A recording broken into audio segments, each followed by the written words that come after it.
अस्सलाम वालेकुम everyone. So previously हमने डिस्कस कर लिया था स्पेक्ट्रोफोटोमीटर क्या है।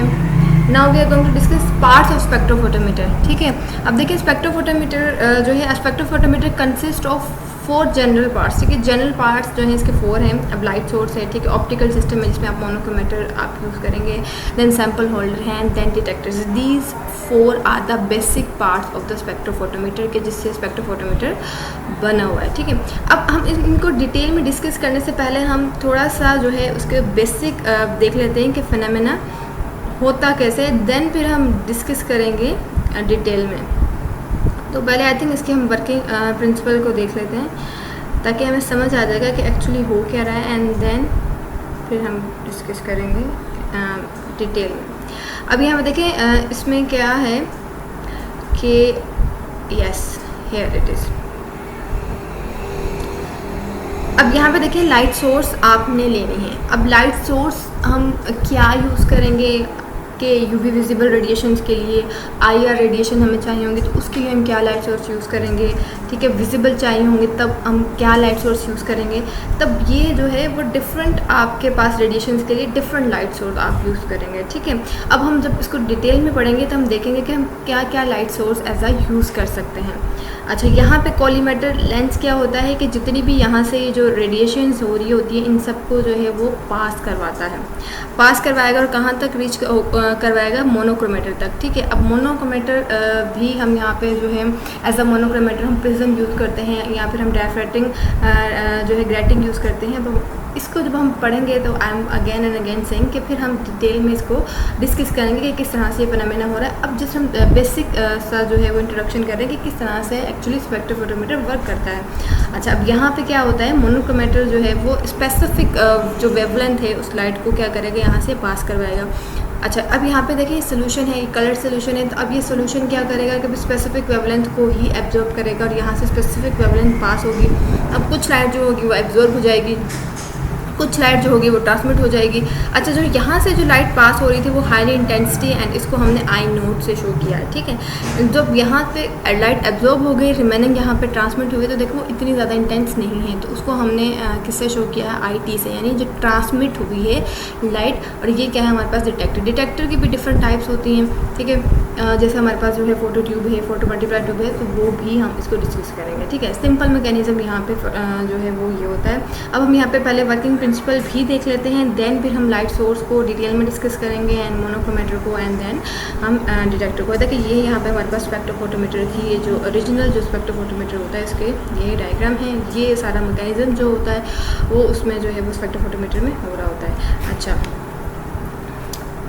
अब जो है अगर हम वर्किंग प्रिंसिपल देखें इसका, तो यहाँ पर यस, तो using the spectrophotometer requires calibration of the machine using standard solution of non concentration. आपने क्या करना है, आपने जो है सोल्यूशन लेना है, सैम्पल सोल्यूशन के, जिसको आपने क्या करना है, जिसकी आपने कैलिब्रेशन करनी है, जिसको आपने अननोन सोल्यूशन है आपको डिटरमाइन करना है कि yes these are analytes are present here in the this sample. ठीक है, अब depending on the solution specific wavelength of light is selected for the test. आपने क्या करना है, आप सोल्यूशन पे डिपेंड करते हैं कि आपने कौन सा सोल्यूशन लिया है, उसके लिए एक पर्टिकुलर स्पेसिफिक वेवलेंथ जो है वो आप चूज़ करते हो पास आउट करवाने के लिए, सैंपल से इंटरेक्ट करवाने के लिए। The ray of light passes through the diffraction grating prism and mirror before reaching the solution. तो क्या करते हैं कि हम यहाँ पे जैसे हमने देखा था कि लाइट का सोर्स लेते हैं एंड उसको जो है फिर हम पास करवाते हैं मिरर से एंड देन जो है मोनोक्रोमेटर से। ठीक है, यस, ओके, आप जो है वो एक स्पेसिफिक वेवलेंथ चूज़ करते हो एंड देन वो आप पास करवाते हो सोल्यूशन से। The mirror is for light navigation in the spectrophotometer and the prism splits the light into different wavelengths. ठीक है, जो प्रिज्म जो आप यूज़ करते हो वो स्प्लिट कर देता है लाइट को डिफरेंट वेवलेंथ में और फिर वो पर्टिकुलर वेवलेंथ जो होगी वो एब्जॉर्ब होगी। The light diffracting grating allow only desired wavelength of light to pass through it, ये I have already told you.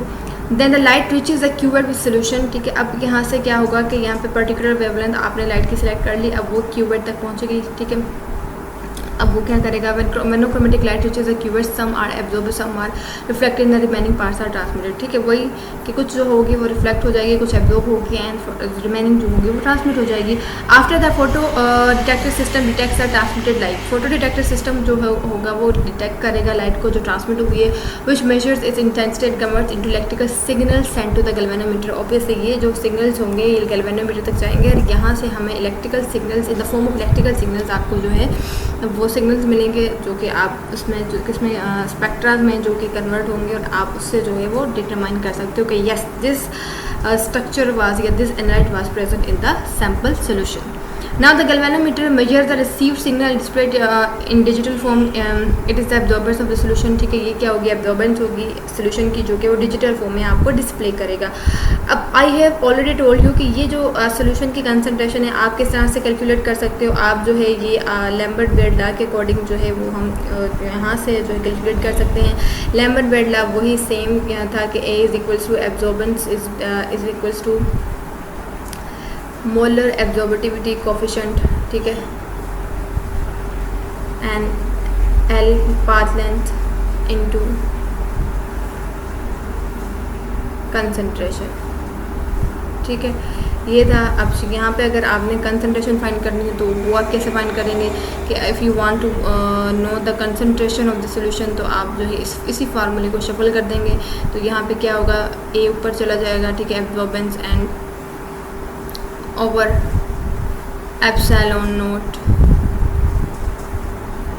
And ये पाथ लेंथ। ठीक है, तो ये फार्मूला यहाँ पे जो है वो लिखा हुआ है कि मीन्स आप इस एक इक्वेशन के थ्रू आप जो है वो डिफरेंट पैरामीटर्स फाइंड कर सकते हो, एब्जॉर्बेंस, पाथ लेंथ, कंसंट्रेशन। ठीक है, अच्छा ये तो सिंपल मैकेनिज्म था यहाँ पे हमारे स्पेक्ट्रोफोटोमीटर का। Now we are going to discuss in detail कि हम जो है वो लाइट सोर्स यूज़ करेंगे। तो अब लाइट सोर्स जो है वो हम क्या यूज़ करेंगे। ठीक है, so let's start it. Okay, yes, now we are going to discuss about the light source used in the spectrophotometer. सब देखें, as a light source any spectrophotometer requires light of various wavelength. ठीक है, आप देखें spectrophotometer में जब आप light use करते हो तो वेरियस वेवलेंथ की होती है। आप जो है फिर वो चूज़ करते हो कि स्पेसिफिक वेवलेंथ की लाइट आप कौन सी पास करवाएंगे सैम्पल से।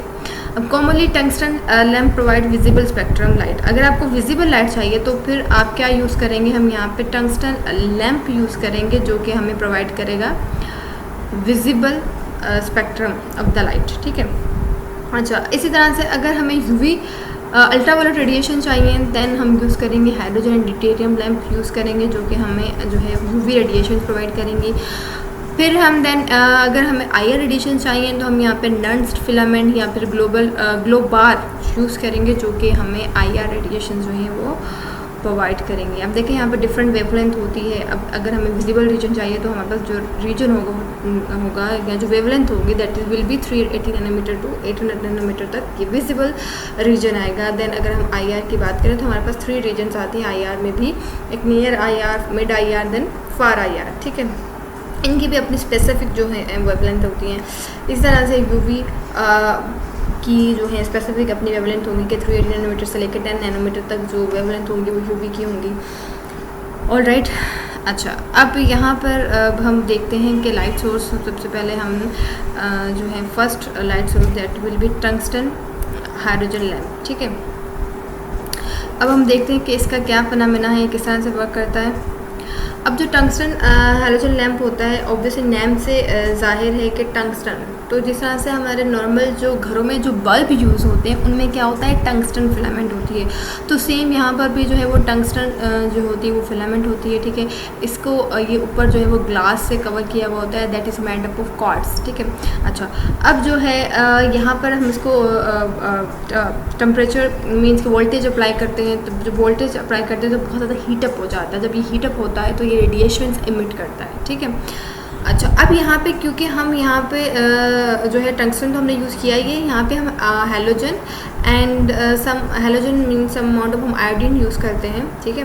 तब वो क्या करता है कि जैसे यहाँ पे आपके पास जो टंगस्टन था ये एवोपरेट होता है, जब बहुत ज़्यादा हीटअप हो जाता है तो एवोपरेट होता है, ठीक है, सब्लिमेट होता है। तब क्या यहाँ पे क्या करता है कि आयोडीन के साथ रिएक्ट करके टंगस्टन आयोडीन कॉम्प्लेक्स बना लेता है। अच्छा, अब ये जब टंगस्टन आयोडीन कॉम्प्लेक्स बना लेता है तब क्या होता है कि यहाँ पे कंडेंसेशन होती है, ठीक है, एंड ये जो टंगस्टन होता है दोबारा से डिपॉजिट हो जाता है, ठीक है, इस वायर के ऊपर, एंड आपका जो आयोडीन है वो सेपरेट हो जाता है, दोबारा से वो हीटअप होता है, टंगस्टन दोबारा से हीटअप होता है, दोबारा से इस तरह से ये आयोडीन कॉम्प्लेक्स बनाता है, ठीक है, हीटअप होके एवोपरेट होके ये टंगस्टन आयरन कॉम्प्लेक्स बनाता है, एंड देन फिर से वो कंडेंसेशन के रिजल्ट में डिपॉजिट होता है। तो इस तरह से ये मैकेनिज्म जो है वो चलता रहता है, एंड एज अ रिज़ल्ट जो है वो हमें यूवी नहीं विजिबल रेडिएशन जो है वो हमें मिलती है। ऑलराइट, तो ये था सिंपल जो है टंगस्टन हैलोजन लैम्प। अब next we have hydrogen discharge lamp. अब हाइड्रोजन डिस्चार्ज लैम्प जो है वो क्या हमें प्रोवाइड करता है, यहाँ पे ये हमें सोर्स जो है वो यूवी रेडिएशन प्रोवाइड करता है। अब इसमें भी सिंपल मैकेनिज्म है। इसमें क्या होता है कि आप एक डिस्चार्ज ट्यूब लेते हैं, ठीक है, इस तरह से, ठीक है। अच्छा, एक ग्लास ट्यूब लेते हैं, यहाँ पे हमारे पास कैथोड होगा, यूज़ करेंगे, यहाँ पे जो है वो हम एनोड की प्लेट यूज़ करेंगे, एंड हम इसको हम बैटरी से कनेक्ट कर देंगे, ठीक है। अच्छा, इस तरह से। अब यहाँ पर हम क्या करते हैं कि हाइड्रोजन गैस को जो है वो फिल कर देते हैं, प्रेशर हम जो है वो रिड्यूस कर देते हैं। अच्छा, अब जब हम हाई वोल्टेज अप्लाई करेंगे तब क्या होगा कि यहाँ पर ऑब्वियसली के जो हाइड्रोजन के एटम्स हैं, यहाँ इनके जो इलेक्ट्रॉन्स हैं वो एनर्जी एब्जॉर्ब करेंगे, एनर्जी एब्जॉर्ब करके वो क्या करेंगे, वो जो है वो हाई एक्साइटेड स्टेट में चले जाएंगे, ठीक है, ग्राउंड स्टेट से जो है एक्साइटेड स्टेट में चले जाएंगे। दोबारा जब वो ग्राउंड स्टेट में आएंगे तो वो रेडिएशंस को इमिट करेंगे, तो that radiation will be the UV radiation. इस तरह से देखिए ग्लो जो है वो शो हो रहा है, दैट इज़ जो है वो यूवी रेडिएशन। तो ये था सिंपल हाइड्रोजन डिस्चार्ज लैम्प कि इस तरह से आप जो है वो यूवी रेडिएशन जो है वो प्रोड्यूस करवाएंगे, ठीक है। अच्छा, देन यहाँ पे हमारे पास है xenon discharge lamp. Xenon discharge lamp भी यहाँ पर हमारे पास जो है यूवी रेडिएशंस जो है वो इससे हमें मिलेंगी, ठीक है, विजिबल भी मिलेंगी, यूवी भी मिलेंगी। अब यहाँ पे भी सिंपल ये सेम मैकेनिज्म होगा कि आपने यहाँ पे क्या करना है, टंगस्टन की जो है वो अपने जो है xenon it versus 2 tungsten electrode, ठीक है। यहाँ पे देखें इलेक्ट्रोड्स हैं 2 आपके पास टंगस्टन की। These are enclose in a glass tube for visible with quartz fuse silica and xenon gas is filled under pressure. तो यहाँ पे जो है ज़ीनॉन गैस आप जो है वो फिल कर देते हैं, ठीक है। सेम लाइक वहाँ पे आपने हाइड्रोजन गैस फिल कर दी थी, यहाँ पे आपने ज़ीनॉन गैस फिल कर दी है। अब जब आप क्या करोगे, इलेक्ट्रिक करंट प्रोवाइड करोगे तो एज अ रिजल्ट क्या होगी, वो हीटअप हो जाएगी, एंड एज अ रिजल्ट वो जो है रेडिएशन इमिट करेगी, और वो रेडिएशन जो है वो हम यूज़ करेंगे विजिबल, ये भी विजिबल जो है as a source of light के लिए, ठीक है। Next we have mercury arc lamp. देखिए मर्करी आर्क लैम्प में भी सेम यही होगा कि mercury vapour is stored under जो है वो high pressure and excitation of mercury atom is done by electric discharge. के आप यहाँ पे क्या करोगे, मर्करी जो लैम्प होगा यहाँ पे आप मर्करी देखिए फिल कर देंगे, एंड देन यहाँ पे आप जो है वो हाई वोल्टेज अप्लाई करेंगे तो वही हीटअप होगी, एंड एज अ रिजल्ट जो होगा वो रेडिएशन इमिट होंगी। वो रेडिएशन जो होंगी वो आप जो है एज अ सोर्स जो है वो हम यूज़ करेंगे, ठीक है।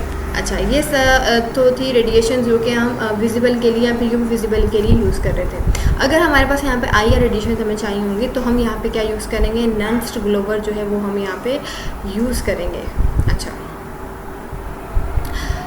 नंस्ट ग्लोबर हम यूज़ करेंगे तो हमें IR रेडिएशन मिलेंगी। यहाँ पर ये भी सेम जो है मैकेनिज़्म होता है कि यहाँ पर जो है हम ज़िरकोनियम, ये जो फिलामेंट बनी हुई है इस तरह से, ठीक है, यहाँ पे ये ज़िरकोनियम की जो है फिलामेंट्स होगी, यहाँ पे रेयर अर्थ ऑक्साइड जो होंगे वो यहाँ पे यूज़ किए हुए होंगे। हम यहाँ पे इसको टेम्परेचर देंगे, यहाँ पे वोल्टेज अप्लाई करेंगे, बहुत हाई वोल्टेज होगा तो उसका टेम्परेचर जो होगा that will B 1500 to 2000 degree centigrade जब उसका टेम्परेचर हो जाएगा। अब ऑब्वियसली जब इतना हाई टेम्परेचर है तो यहाँ से क्या होगी कि रेडिएशन इमिट करेगा, ये जो रेडिएशन इमिट करेगा that will be the in the region of IR region, ठीक है। तो ये IR रीजन जो होगा इस तरह से ये रेडिएशन जो है वो इमिट करेगा। अच्छा, नेक्स्ट वी हैव ग्लोबार। अब यहाँ पे क्या है, this is a road of centred, ये सिलिकॉन कार्बाइड से जो है बनी हुई है। रोड जो है कार्बाइड से बना हुआ होता है। जब आप इसको हीट करते हो 1300 to 700 तक, तब जब इतना ज़्यादा ये हीट अप हो जाता है तब ये रेडिएशन इमिट करता है, and that radiation will be in the IR region, ठीक है। तो उसको आप जो है वो फिर यूज़ करते हो। The globar is less intense source than the Nernst globar, but it is more satisfactory for wavelength longer than 15 micrometre की अगर आपको जो है वो वेवलेंथ चाहिए, but it intensity decrease less rapidly, ठीक है। लेकिन इसकी इंटेंसिटी क्या होती है, रैपिडली डिक्रीज़ हो जाती है।